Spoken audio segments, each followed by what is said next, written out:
Sud Radio Berkov dans tous ses états.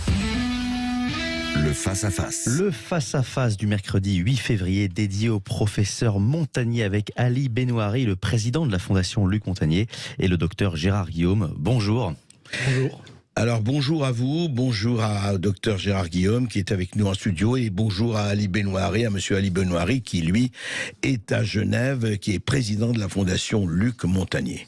Luc Montagnier, prix Nobel, je le rappelle, en 1908, découvreur avec Françoise Barry et Sinoussi du virus du sida. Et effectivement, que l'on avait traité ces dernières années, donc il y a un an, jour pour jour, le 8 février 2022, s'éteignait Luc Montagnier. Et il y a eu une très belle cérémonie, beaucoup d'adieux très émouvants, notamment d'un certain nombre de gens. Nous avions reçu ici, notamment le professeur Raoult, qui en avait parlé de façon très émotionnelle et très forte. Et puis, il y a eu des choses très fortes, mais aucune annonce du gouvernement, aucune cérémonie officielle, rien. Non, c'était un prix Nobel. Pourquoi ? Eh ben parce que Luc Montagnier a eu des prises de position qui avaient vraiment énervé énormément de gens. Alors, docteur Gérard Guillaume, bonjour. Bonjour. Vous êtes rhumatologue, vous êtes spécialiste du Tour de France, vous avez écrit beaucoup de livres, vous avez 17 Tours de France, ouais, spécialiste, voilà, et puis beaucoup d'autres choses. Et nous sommes avec vous et avec Ali Benouari. Alors, Gérard Guillaume, au fond, aujourd'hui, un an a passé depuis la mort de Luc Montagnier. Et qu'est-ce qu'on peut dire aujourd'hui de tout ça ? Je ne parle pas du fond et des vaccins, de la polémique sur les vaccins, mais la manière dont on a traité Luc Montagnier. Ça relève du scandale, de la jalousie, de la médiocrité. Il faut dire que Luc Montagnier était un personnage hors du commun. C'était un pionnier de la science, un aventurier. Il s'aventurait justement dans des domaines où personne ne voulait aller, ce qui explique qu'il était un spécialiste des rétrovirus, ce qui explique qu'il a découvert le virus du sida, etc., et qu'il s'est intéressé aux travaux de Jacques Bedvéniste, d'où déjà une première dérive dont on l'a accusé. Comment peut-on reprendre les travaux de Jacques Benveniste, de justifier les hautes dilutions dans l'homéopathie, de la dynamisation, etc. Donc il sortait du cadre. Il sortait totalement du cadre. Il avait surtout sa liberté de parole. C'était pas un grand communicant, mais il avait sa liberté de parole. Et un de ses combats, c'était de se battre pour la vérité. Et quand vous avez parlé des vaccins, on l'a présenté comme un anti-vax. Mais c'est une crétinerie absolue. Comment voulez-vous imaginer une seconde qu'un professeur de virologie puisse être anti-vax ? Non, il s'est toujours battu pour la sécurité des vaccins. Alors, attendez, sur le fond, et donc, c'est pour ça qu'on l'a complètement en partie boycotté, soit traité de sénile, il faut le dire, ou de vieille baderne, Oui, ça c'est fou, mais je vais répondre indirectement. Déjà en 1979, on est à l'époque de la maladie des prions. Il est un des rares chercheurs à s'être intéressé aux prions, c'est-à-dire la maladie de la vache folle qui a été découverte au Royaume-Uni, dont les Anglais ont fait un lien avec le Creutzfeldt-Jakob. À cette époque-là, en France, on traitait les enfants atteints de nanisme avec des extraits hypophysaires prélevés sur le cadavre. 1698 enfants ont été traités ainsi, 120 en sont décédés. Dès 79, Monsieur Montagnier, il n'était pas encore prix Nobel, il avait mis en garde les autorités de santé françaises pour leur dire « Faites attention !»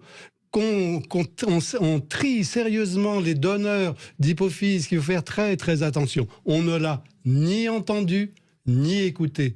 1979, c'est exactement la même chose. 10 ans avant l'attribution du prix Nobel. Exactement. Ouais.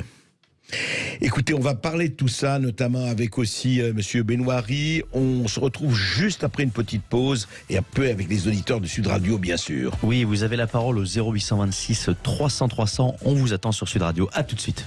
La blanquette de veau. Je n'aime pas la blanquette de veau. Sud Radio Berkov dans tous ses états. Et le premier qui dit la vérité, et oui, il doit être exécuté, c'est pas nouveau.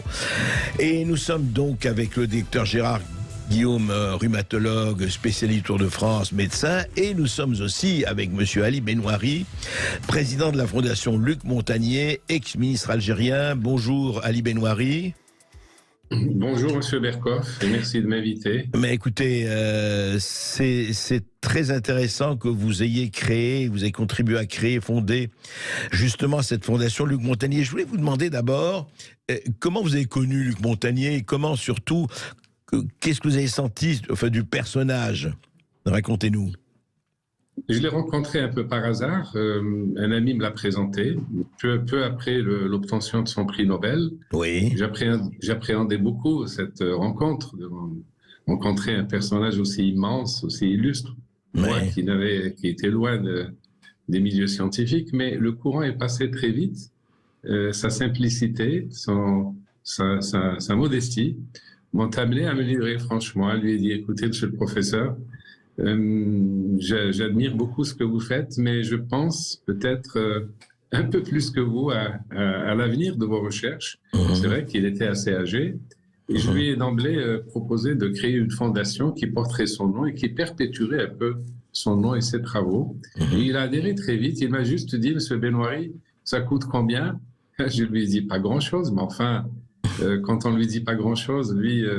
il a toujours besoin d'argent, donc c'était une modique somme que je lui ai vite fait de lui trouver auprès d'un ami qui d'ailleurs ne m'a posé aucune question.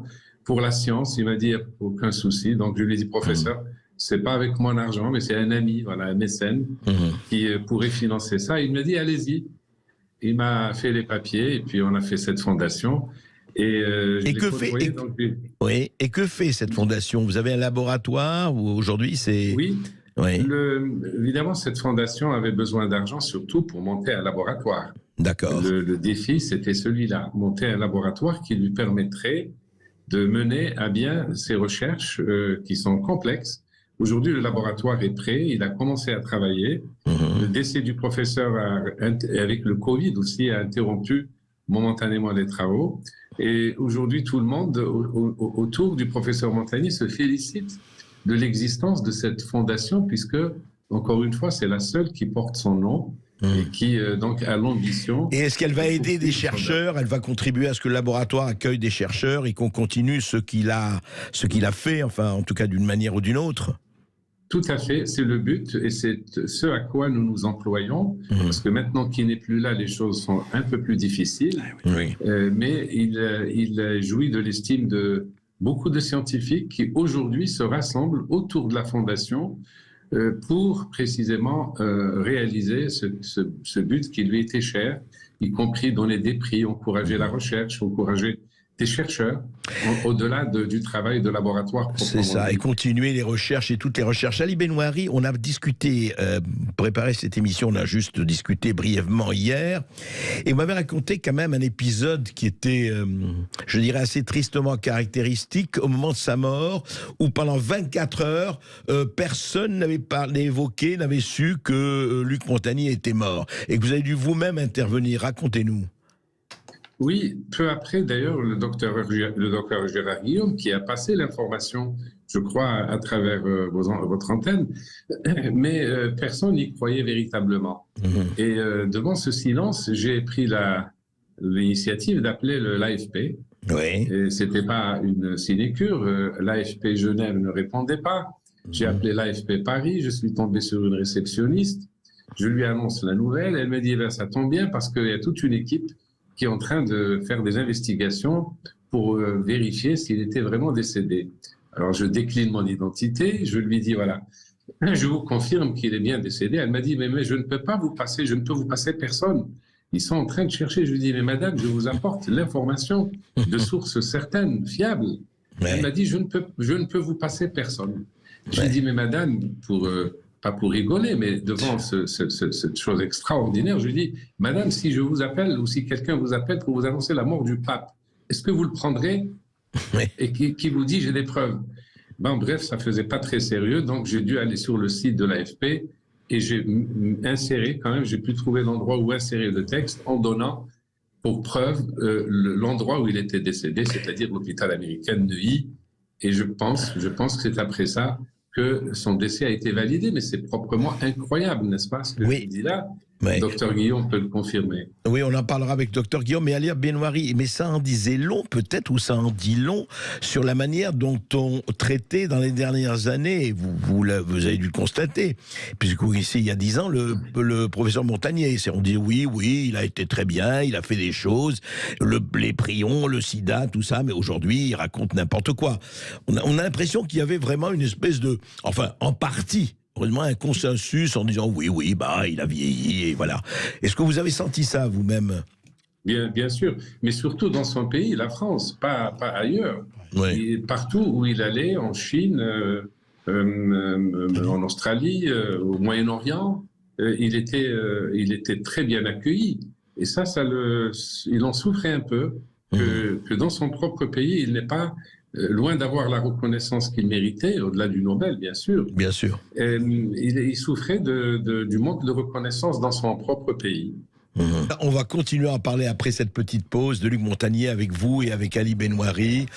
Effectivement, Luc Montagnier, voilà, un personnage français, et peut-être qu'on n'a pas traité comme il aurait fallu, en tout cas dans les dernières années de sa vie. Et pour en parler avec nous, c'est le 0826 300 300. On attend vos appels sur Sud Radio. À tout de suite. Ici Sud Radio. Les Français parlent au français. Les carottes sont cuites. Les carottes sont cuites. Sud Radio Berkov dans tous ses états. Et nous sommes toujours avec Ali Benoîri, président de la Fondation Luc Montagnier, avec Gérard Guillaume, rhumatologue, médecin du Tour de France, pour évoquer la mémoire de Luc Montagnier. Je rappelle le prix Nobel qui nous a quittés, qui est décédé il y a exactement jour pour jour, il y a un an, le 8 février 2022.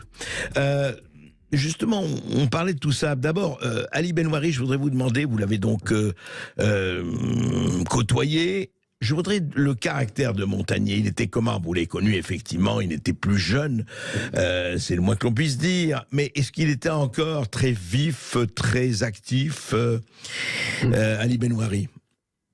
Oui, ce qui m'a étonné, c'est, outre sa modestie, sa bienveillance,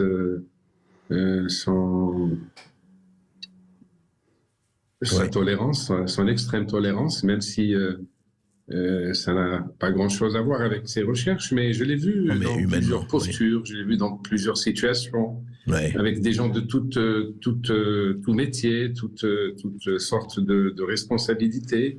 Il était toujours égal à lui-même. Disponible,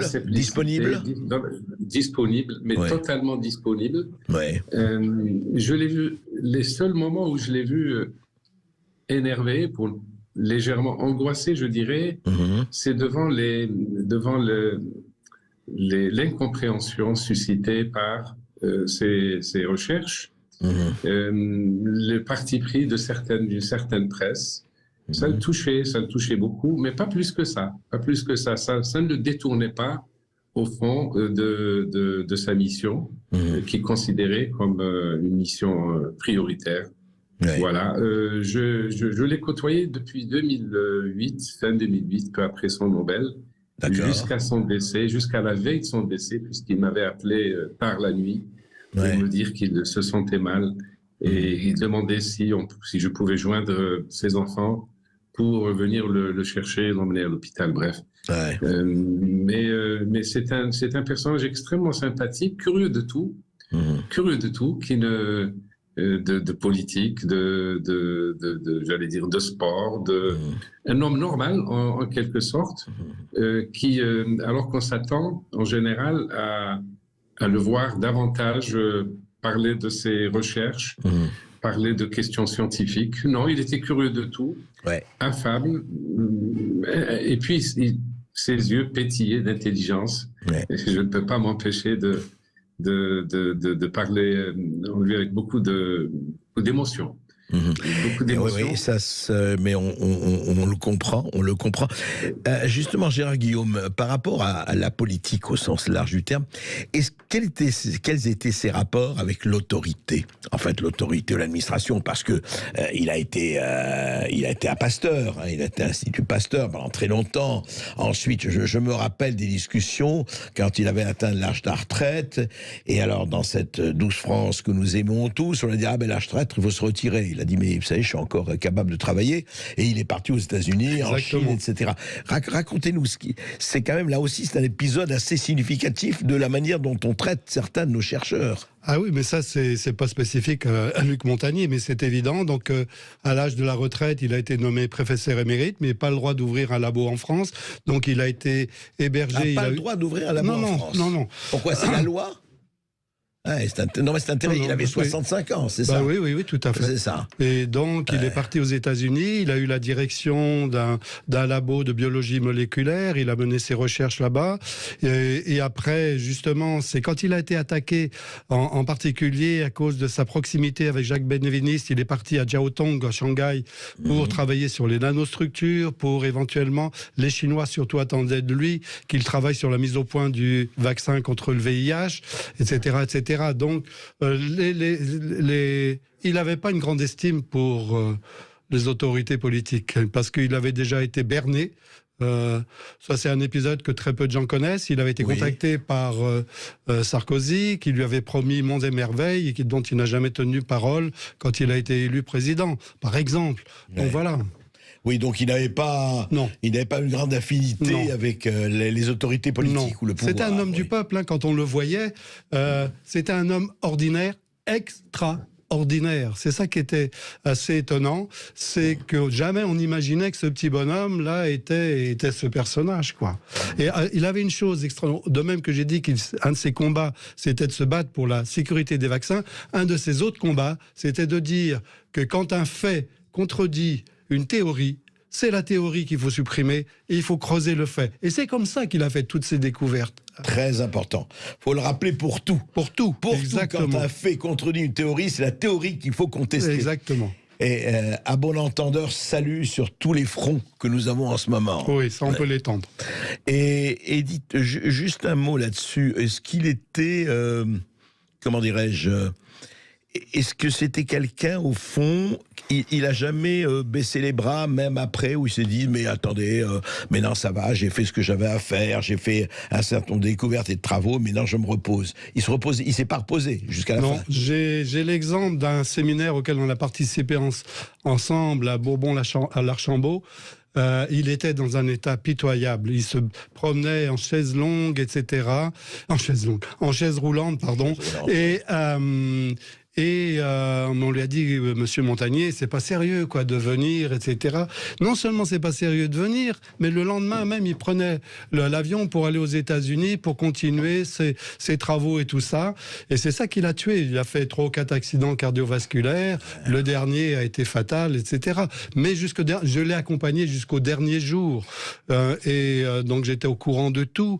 Et jusqu'au dernier moment, il avait des projets. C'est-à-dire qu'il n'imaginait pas une seconde que ça s'arrête. Donc, nous, notre rôle, pour ne pas trahir sa mémoire, c'est d'essayer, autant que faire se peut, de continuer cette aventure que nous avons eu la chance extraordinaire de vivre à ses côtés. Écoutez, on va en parler justement avec nos auditeurs. Lucien, je pense que nous avons beaucoup d'éditeurs qui ont envie de vous parler à vous, à M. Benoîry et à vous-même, Dr Guillaume. Exactement, et on recevra tous nos auditeurs après la pub, mais vous continuez de nous appeler au 0826 300 300. Ici Sud Radio. Les Français parlent au français. Je n'aime pas la blanquette de veau. Je n'aime pas la blanquette de veau. Sud Radio Berkov dans tous ses états. 13h41 sur Sud Radio. Vous êtes dans le face-à-face qui rend hommage au professeur Montagnier avec Ali Benoîry, le président de la Fondation Luc Montagnier, et le docteur Gérard Guillaume. Vous avez la parole au 0826 300 300. Et on accueille tout de suite Jean-Luc des Bouches-du-Rhône. Bonjour Jean-Luc. Bonjour Jean-Luc. Oui, bonjour André, bonjour à votre invité. Voilà. À nos invités, oui, on vous vos écoute. invités, pardon. Oui, Non, bien sûr, oui, excuse-moi. Bon, alors, tout d'abord, André, un petit mot. La France peut être fière de vous compter dans notre pays, vous avoir dans notre pays. Merci. On peut en être fier. Merci. Absolument. Dites-moi tout, Jean-Luc. Alors, donc, oui, moi je suis outré de l'adieu que l'on a fait, qu'on a réservé au professeur Montagnier et le comportement médiatique et politique qu'il y a eu à son sujet pendant la crise du Covid, tout simplement parce que il était en désaccord avec la bonne pensée, si vous voyez ce que je veux dire. Voilà. Donc en fait, moi, mon ressentiment, et je pense que il est partagé par beaucoup de mes compatriotes, je l'espère en tout cas, c'est que nous avons, quand je dis nous, nos politiques en premier, alors je vais être un peu trivial, ont baissé leurs pantalons devant la grande finance et certains de nos alliés, dont je pense évidemment aux États-Unis. Voilà. Et ce consensus européen, en fait, va à l'encontre, bien entendu, souvent de certaines du professeur Montagnier, qui a été un grand homme et un de nos plus éminents chercheurs et scientifiques. Et vraiment, moi, je suis outré du peu de cas qu'on lui a fait, notamment pour lui dire au revoir. Voilà. Alors, oui, mais Jean-Luc, Ali Benoîri, est-ce que vous pensez que en fait il y a eu un consensus de conflit d'intérêts? Jean-Luc pense que par rapport à Big Pharma ou la finance, etc. Est-ce que ça a joué pour vous dans le fait que justement Luc Montagnier n'ayant pas les mêmes intérêts ou les mêmes orientations, est-ce que ça a joué pour vous? Oui. Incontestablement, ce n'est pas seulement mon sentiment, mais c'était aussi le sentiment du professeur Montagnier, qui me disait qu'il devait se battre avec des lobbies, n'est-ce pas, notamment le lobby pharmaceutique. Voilà, donc il était pleinement conscient de cela. Voilà, je ne peux pas vous dire plus que ça, mais c'était très net. Docteur Guillaume? Non, par rapport à Big Pharma, ce qu'il faut savoir, c'est que un des centres d'intérêt de Luc Montagnier, c'était donc la détection des virus par des ondes électromagnétiques qui détectaient les ondes émises par les fragments d'ADN de ces virus. Et son objectif, c'était d'arriver à traiter ces maladies, justement, par des ondes électromagnétiques. Donc surtout pas par des médicaments. Donc vous imaginez, aujourd'hui, c'est pas possible, quoi. Donc il se met toute la communauté pharmaceutique, le Big Pharma à dos, parce que justement son ambition, c'est de sortir du tout médicament. C'est pas de dire pas de médicaments, c'est de chercher dans d'autres voies. Oui. Juste une question de technique, Monsieur Benoîri. En tant que président de la Fondation Luc Montagnier, est-ce que vous avez eu des subsides ou des subventions de l'État français, Luc Montagnier étant français? Est-ce que vous avez des aides ou quelconques de l'État français? Non, pas du tout. Non, je dois dire que nous avons reçu des subsides d'institutions suisses, pas françaises, de mécènes, de généreux mécènes privés. Je dois dire aussi qu'il a engagé toute sa fortune. Ce que les gens doivent absolument savoir, c'est qu'il est mort pauvre. Il a engagé toute sa fortune jusqu'à son dernier centime. Vous voulez dire, il a investi lui-même, il a investi lui-même jusqu'à son dernier centime. Et j'étais très, comment dirais-je, peiné en voyant cela. Je me disais, pas seulement moi, tous ceux qui travaillaient autour de lui se sentaient obligés. C'était une lourde charge. C'est de l'aider à mobiliser, à trouver des financements, puisque, comme tout le monde le sait, la recherche coûte cher, n'est-ce pas? Bien sûr. L'Union européenne, je l'avais aidé à monter une demande de financement auprès d'un fonds de recherche européen. Est-ce qu'il y a eu un financement de l'Union européenne, justement? Nous avons fait un très grand dossier pour postuler pour un crédit de recherche européen au titre de ce qu'on appelait les New Ideas, c'est-à-dire les nouvelles idées.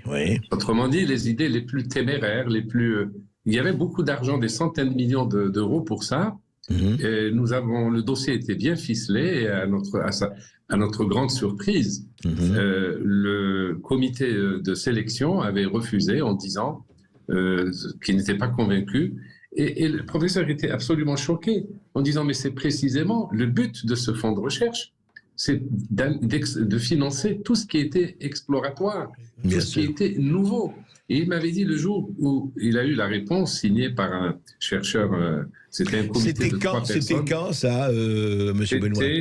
C'était peut-être vers 2013, comme ça, 2014. D'accord. Et il m'a dit, ce médecin hongrois, au passage, qui déclarait, qui signait donc le refus en déclarant qu'il ne croyait pas à ses recherches, prend une lourde responsabilité devant l'histoire et devant les générations à venir.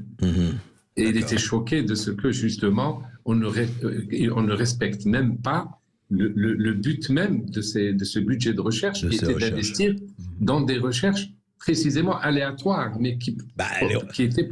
La recherche par essence est aléatoire, bien sûr. Voilà. Gérard Guillaume voulait ajouter quelque chose?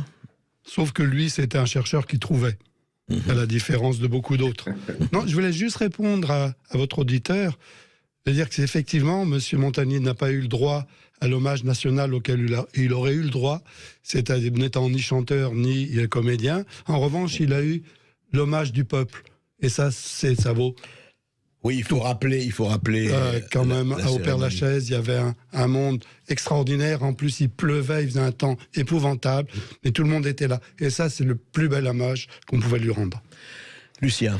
Merci beaucoup, Jean-Luc. Et on va dans le Gers avec Olivier. Bonjour, Olivier. Bonjour, Olivier. Bonjour messieurs, merci beaucoup. Je voudrais juste vous parler de la puissance de la communication qui efface la vérité. Vous voyez, on est dans un monde qu'on nous dit rationnel, faut tout mesurer, comme votre invité d'hier, mesurer la santé. Mais il y a la vérité. Après, on a un peu moins en mesurant, parce que tout n'est pas mesurable. Après, il y a l'interprétation. Et après, il y a le mensonge. Et tout le rythme des médias et tout ça. Et comme vous disiez, les affaires de Lola, hop, ça passe. Voilà. CM aussi, oui. Voilà, pardon, CM aussi. Voilà, tout passe. Et donc, je voudrais dire, c'est que même quand comment dire, pour le laboratoire, vous étiez même pas encore sûr que c'était acté. Vous voyez. Donc, voilà, ça va tellement vite et c'est à dessein que c'est fait ça, de toujours nous emmener autre part. Et voilà, on peut pas s'arrêter sur la vérité. Voilà, même si on nous dit à chaque fois faut être rationnel et compagnie. En fait, c'est tout le problème, c'est qu'on voit que dans presque tous les domaines, c'est circulé, il n'y a rien à voir. Exactement. C'est ça, donc Gérard Guillaume. Exactement. Ouais. Lucien. Merci beaucoup, Olivier. Et on accueille Pépito. Bonjour, Pépito. Bonjour, Pépito. Bonjour à vous tous.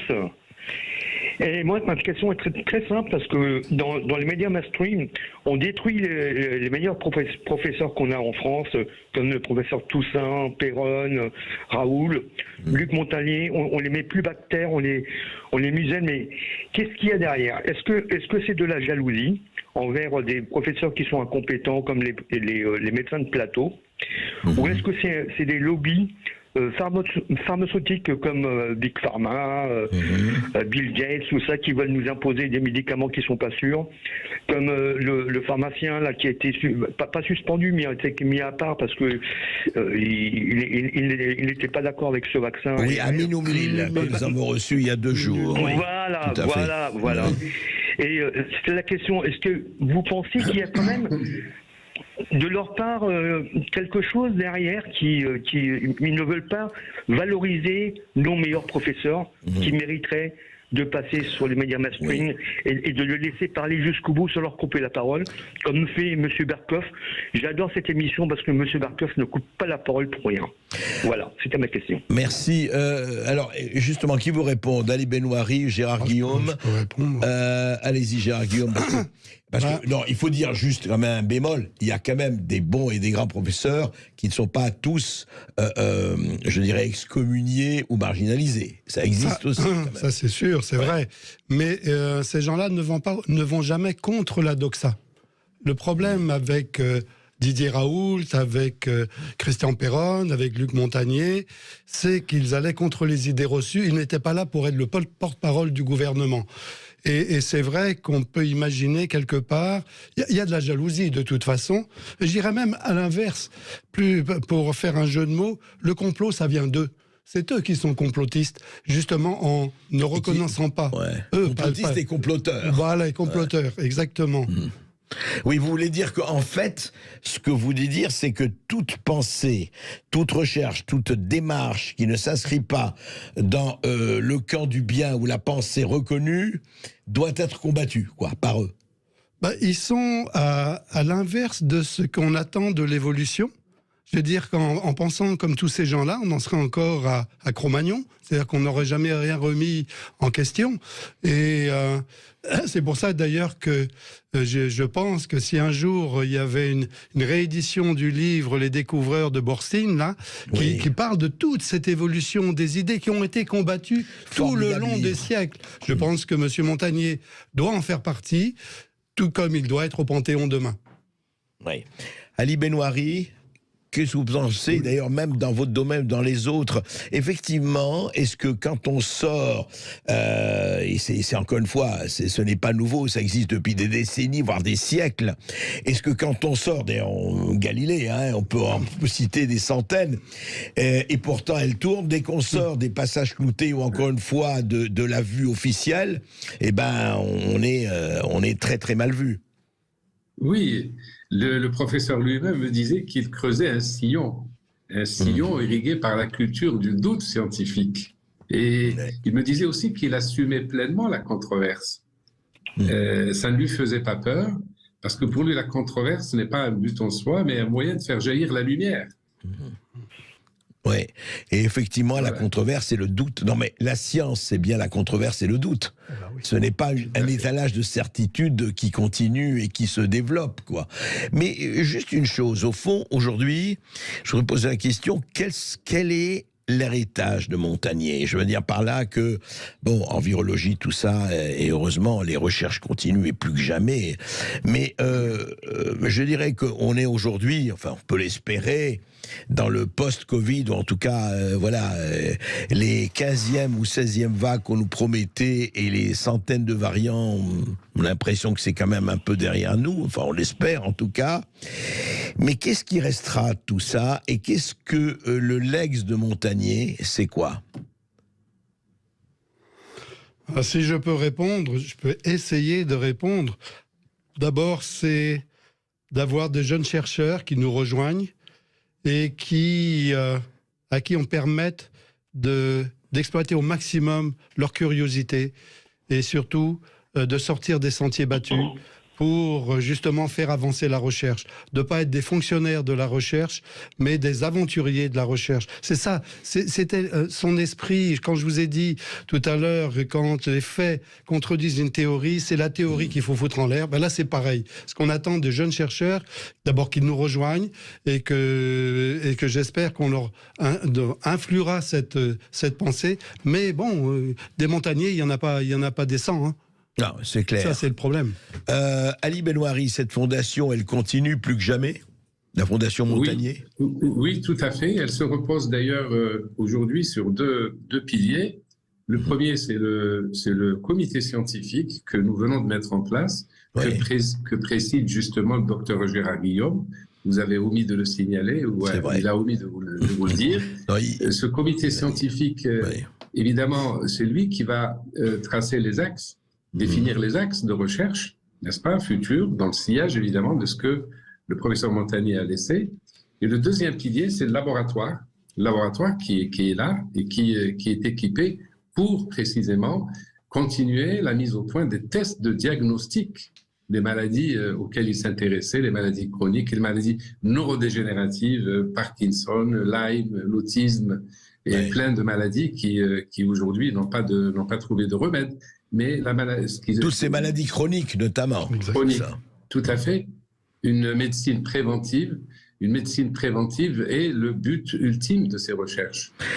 Vivre plus longtemps en bonne santé. Voilà un peu ce qu'il n'arrêtait pas de répéter. Luc Montagnier existera, vous l'avez rencontré, et puis il restera. Et dans les livres, et dans les mémoires. Merci, messieurs.